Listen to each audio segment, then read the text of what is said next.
Okay, so let's start Dew of Malta now. Dew of Malta is another beautiful play written by um, our own Marlowe. अब Marlowe का ये play भी faster से ज़रा different है, यानी उसकी अगर हम देखेंगे तो हर प्ले की थीम, हर प्ले का स्टाइल इट्स क्वाइट डिफरेंट. ये उसके ज़रा कैरेक्टर्स हैं, वो आप देख लीजिएगा. हम लोग इसकी समरी देख लेते हैं. अब प्ले की जो बिगनिंग है वो माल्टा के आइलैंड से हुई है, जो कि मेडिट्रेनियन सी में है. अब अगर बिगनिंग में देखिए तो प्ले की बिगनिंग में एक प्रोलोग है. वो प्रोलोग मैकियावेल ने अटर की है. अब ये जो मैकियावेल कौन था? मैकियावेल बेसिकली एक इटालियन राइटर था जिसकी मोस्ट फेमस बुक थी द प्रिंस. अब इसमें मैकियावेली के बारे में कहा जाता है कि वो इमोरल बिहेवियर को काफ़ी हद तक प्रमोट करता था, और उसके ख्याल में ये जो डिसेप्शन है, फ्रॉड है, एनिमीज का मर्डर है, पॉलिटिक्स में ये सारा कुछ जायज़ है. तो इसको ये भी कहते हैं कि ये he was in fact the teacher of evil, कि बुराई सिखाता था ये, इवल सिखाता था ये, और इसका एक टीचर समझा जाता है. और इसकी ये जो बुक है द प्रिंस, ये आप लोगों ने ज़रूर याद रखनी है. और इसके बाद उसकी प्रोलोग के बाद द प्ले स्टार्ट्स. होता कुछ यूं है कि इसमें ये जो प्ले है इसकी ओपनिंग एक्ट में एक टर्किश सुल्तान है, कैलिमत. अब ये जो कैलिमत है ये माल्टा में आया हुआ है टैक्स रिसीव करने के लिए. अगर हम ये देखें तो ये जिसे हम कहते हैं ना जिजिया, हम गैर मुस्लिमों से लेते हैं. जो मुस्लिम गवर्नमेंट्स के अंडर जितनी भी होती हैं हुकूमतें, उनसे जिजिया लिया जाता है. तो आप ऐसे ही समझ लें ये जो आइलैंड ऑफ माल्टा है ना, ये टर्किश गवर्नमेंट के अंडर था और इससे जिजिया लिया जाता था, यानी टैक्स लिया जाता था. अब ये टैक्स उनसे लास्ट 10 ईयर्स से नहीं लिया गया है, तो काफ़ी बड़ी रकम जमा हो चुकी हुई है. और इसके बाद ये जो माल्टीज गवर्नर है फर्नीस फर्नीस ये कहता है कि मैं इतनी जल्दी इतने सारे पैसे तो नहीं दे सकता तुम लोगों को, तो जस्ट गिव मी 1 मंथ. मैं 1 मंथ तक कोशिश करूंगा कि मैं तुम्हें जितने भी पैसे हैं ना वो सारे के सारे रिटर्न कर दूं. अब फर्नीस ये कहता है कि क्या तरीका है जिसके जरिए मैं इससे सारे पैसे निकलवा सकता हूँ, तो किस तरह से मैं जमा करूँ. तो मैंने आपको पहले भी बताया था कि एलिजाबेथन इरा में ज्यूज के क्रिश्चियंस के आपस में काफ़ी हद तक डिफरेंसेस थे, और ज्यूज को इतना अच्छा नहीं समझा जाता था. तो फर्नीस ये कहता है कि जितने भी ज्यूज है ना, जितने भी यहूदी है ना, ये अपनी हाफ प्रॉपर्टी, आधा जो प्रॉपर्टी का हिस्सा है, ये देंगे हमें, ताकि हम इसको ना अम, ताकि हम अपने टैक्स के पैसे जमा कर सकें और टर्किश सुल्तान कलीमत को दे सकें. अब ये जो हमारा प्रोटैगनिस्ट है ना, बात है बाराबास, ये एक बड़ा मक्कार किस्म का, क्लेवर किस्म का बिजनेसमैन है. ये इस पे बहुत स्ट्रांगली प्रोटेस्ट करता है, और वो कहता है कि मैं क्यों दूं, हम क्यों दें अपनी हाफ स्टेट, ये तो ज्यादती है. अब जब वो ये इतना बोलता ही है कि इसके बारे में फर्नीस कहता है कि इसकी आधी लेनी थी ना, आप इसकी पूरी ले लें, सारी की सारी प्रॉपर्टी इसकी ले लें. अब इसकी सारी की सारी प्रॉपर्टी को कन्फिस्केट कर लिया जाता है. तो ये एक प्लॉट, एक साजिश तैयार करता है, और ये अपनी बेटी को कहता है, अबिगल इसकी बेटी का नाम होता है, कि तुम ऐसा करो, तुम नन बनने का ड्रामा करो और कहो कि तुम जो कन्वर्ट होगी हो क्रिश्चियनिटी में, और इस तरह से किसी तरह से मुझे मेरी जो दौलत है उसको वापस दिलवाओ. अब इसके बाद ये जो एबिगल है, ये ऐसा ही करती है, ये नन बनने का ड्रामा करती है. और इसके बाद ये जो अ, इसके अंदर कॉन्वेंट्री होती है इनकी, वहां पे चली जाती है, और वहां पे किसी तरीके से उसकी जो दौलत है सारी की सारी वो उसको लुटा देती है. अब इसकी प्रॉपर्टी तो इसको मिल जाती है बाराबास को, क्योंकि उसने जमीन में कहीं गोल्ड अपना डिग किया होता है, दफनाया होता है, तो वो उसको एबिगल तो रिटर्न कर देती है. और अब इसके बाद उसने प्रॉपर्टी ले ली. अब नेक्स्ट काम था रिवेंज लेना, जो कि उसने कहा हुआ था कि वो फर्नीस से रिवेंज लेगा. तो उसका बेटा होता है फर्नीस का लोडोविक.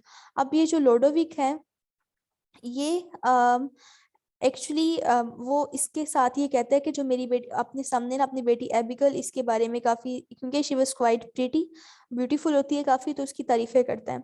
तो लोडोविक ने अपने दोस्त मैथियास से पहले ही इसके बारे में काफ़ी कुछ सुन रखा होता है कि she is quite pretty and that's it.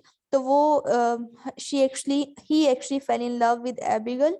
और इसके बाद नेक्स्ट ये होता है कि एक जो स्पेनिश एडमिरल होता है मार्टिन डेल बॉस्को, वो फर्नीज आता है, वो माल्टा आता है और उसके गवर्नर फर्नीज को ये कन्विंस करने की कोशिश करता है कि तुम तुर्कों को उनका टैक्स ना दो, बल्कि तुम उनके खिलाफ फाइट करो, और इस फाइट में स्पेन तुम्हें सपोर्ट करेगा। अब इसके बाद ये अपने साथ कुछ स्लेव्स भी लेके आता है। उन स्लेव्स में से एक स्लेव बाराबास ले लेता है, जो कि इथामोर उसका नाम होता है। अब करता ये है बाराबास कि इथामोर को कुछ फॉल्स लेटर्स देता है, कुछ गलत किस्म के खतूत देता है मैथियास और लोडोविक के जरिए, इथामोर के जरिए। इन दोनों को वो बेसिकली दोनों लेटर्स भिजवाता है।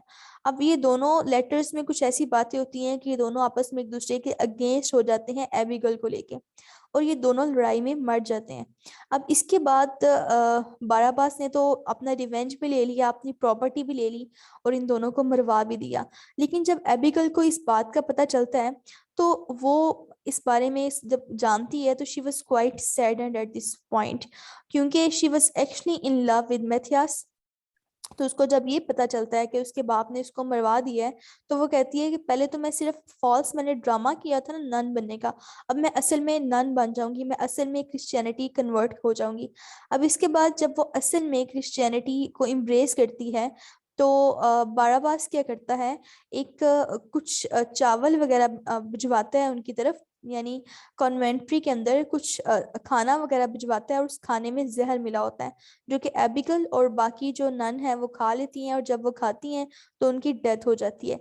लेकिन एबिगल मरने से पहले एक लेटर लिखती है दो फ्रायर्स के पास, जो कि वो लेटर जाता है जिसमें वो अपने बाप के जितने भी कारनामे हैं, कारनामे लाइक जितने भी उसकी इवल डीड्स होते हैं, वो सारी की सारी उसमें बता रही होती है। अब इसके बाद ये जो एबिगेल की तो डेथ हो गई है।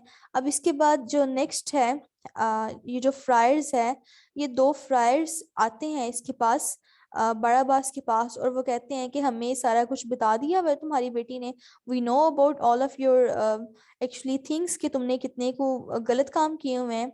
तो इसके बाद बड़ाबास एक और चालाकी खेलता है। वो ये कहता है कि मैं दरअसल ज्यूइज्म से क्रिश्चियनिटी में कन्वर्ट होना चाहता हूँ, और जो भी फ्रायर मुझे कन्वर्ट करेगा, वो मैं उसके नाम अपनी सारी की सारी दौलत कर दूंगा। अब इसके बाद दोनों फ्रायर्स आपस में झगड़ना शुरू हो जाते हैं इन द मीनवाइल। तो इथामोर क्या करता है, एक फ्रायर को कत्ल कर देता है, और जो बड़ा बास है वो करता है दूसरे फ्रायर को उसी फ्रायर के कत्ल में ट्रैप कर लेता है, उसके कत्ल में ही वो गिरफ्तार हो जाता है, कुछ ऐसा कर लेता है। अब इसके बाद मीनवाइल ये जो टर्किश पाशाज होते हैं, ये आ जाते हैं, और ये जब फर्निजी उसको पे करने से इनकार कर देता है, तो वो माल्टा पे वॉर डिक्लेयर कर देते हैं। अब ये जो फ्रायर्स का किस्सा हमने साथ ही देख लिया कि जो दोनों फ्रायर्स हैं, ये इनमें से एक मर जाता है, दूसरे को उसके कत्ल में वो फ्रेम करवा देता है, और इस तरह से उनका भी ये जो काम है वो भी किस्सा खत्म हो जाता है। अब ये जो मेन काम खराब कहाँ से होता है, कि इसका जो सर्वेंट होता है इथामोर, ये एक कर्टिसियन होती है, अ, उसके बेलामायर उसके जाल में फंस जाता है। अब बेलामायर को ना ये सारा कुछ बता देता है कि ये बराबास क्या क्या काम करता होता है। तो बेलामायर से कहती है कि तुम उसे ब्लैकमेल करो और उसे कहो कि मजीद दौलत दे हमें, नहीं तो तुम उसे ब्लैकमेल करते जाओ। अब इसके बाद जब वो ब्लैकमेल करता है, तो बराबास कहता है कि अब इसका मतलब है कि इसको भी मुझे कुछ ना कुछ सिखाना पड़ेगा, क्योंकि ये भी अब ज्यादा फ्री हो गया है। तो वो क्या करता है, वो डिस्गाइस अपना रूप बदल के इसके बेलामायर के घर में आता है, फ्रेंच म्यूजिशियन बन के, और उन्हें कुछ फूल होते हैं जिनके अंदर दरअसल जहर होता है, जिसकी वजह से वो लोग फौरी तौर पे तो नहीं मरते, लेकिन मरने वाले हो जाते हैं। अब मरने से पहले ये दोनों क्या करते हैं, इथाम और बेलामायर, ये आते हैं फर्नेजी के कोर्ट में, और फर्नेजी के आगे बराबास के सारे जितने भी उसके क्राइम होते हैं वो फर्नेजी को बता देते हैं। और इस दौरान माल्टा में जंग भी वेज वार जो सी है वो वेज कर दी हुई है, वार अनाउंस कर दी होती है टर्किश गवर्नमेंट ने। तो फर्नेजी क्या करता है, वो कहता है कि बाराबास को कैप्चर कर लो, इसको पकड़ लो, उसको अरेस्ट कर लो। और इसको अब जब बाराबास को ये पता चलता है कि इसको अरेस्ट करने के लिए आए हुए हैं, तो वो एक ड्रग यूज करता है। उस ड्रग के जरिए वो ऐसा लगता है सबको जैसे ही इज नो मोर, कि उसकी डेथ हो गई हुई है। और इसके बाद वो कहते हैं कि इसकी जो डेड बॉडी है इसको भी हम अपने शहर से, अपनी सिटी से दूर कहीं फेंकेंगे, ताकि because they were like so against him, उससे वो इतनी नफरत करते हैं कि वो कहते हैं कि इसकी ये जो डेड बॉडी है उसको भी यहाँ की बजाय हम कहीं और ही फेंकेंगे। अब इसके बाद वो इसे शहर से बाहर फेंक देते हैं। उतनी देर में इसको होश आ जाती है और वो टर्किश आर्मी को खुद लीड करता हुआ, उनको गाइड करता हुआ माल्टा के ऊपर उनका अटैक करवा देता है। और उसके जरिए ये जो टर्किश आर्मी है वो इजीली जीत जाती है। अब टर्किश आर्मी इस पे बड़ी खुश होती है और इसके बाद वो नेक्स्ट ये करती हैं कि वो कैलीमत क्या करता है, उसको अपना गवर्नर बना देता है। लेकिन जब वो गवर्नर की पोस्ट इसे कोई खास पसंद तो होती नहीं है, तो इसके बाद वो कहता है कि फर्नेजी से कहता है कि तुम मुझे मजीद दौलत दो, हम ऐसा करते हैं, हम कैलीमत जोन से मैं इसको मरवा देता हूँ, तो तुम नेक्स्ट गवर्नर वगैरह बन जाना, बस तुम मुझे पैसे मजीद दे दो। और इस तरह से वो एक ट्रैप बनाता है एक उसको कैलीमत को मारने का। लेकिन ये जो कैलिमत है उसकी बजाय ये जो फर्नेसी है वो उसके ऊपर जरा भी रिलाय नहीं करता और वो अपने जाल में खुद ही फंस जाता है और उसकी डेथ हो जाती है। अब इसके बाद फर्नेसी क्या करता है, वो बाराबास की डेथ के बाद कैलिमत जो टर्किश प्रिंस होता है उसको वो प्रिजनर बना लेता है, गुलाम बना लेता है। और इसके बाद नेक्स्ट वो इसलिए उसको प्रिजनर बनाता है ताकि वो माल्टा की फ्यूचर सेफ्टी के बारे में इंश्योरिटी ले सके कि नेक्स्ट जो टर्किश हैं वो इनसे मजीद टैक्सेस वगैरह नहीं लेंगे। So here is the end of the story.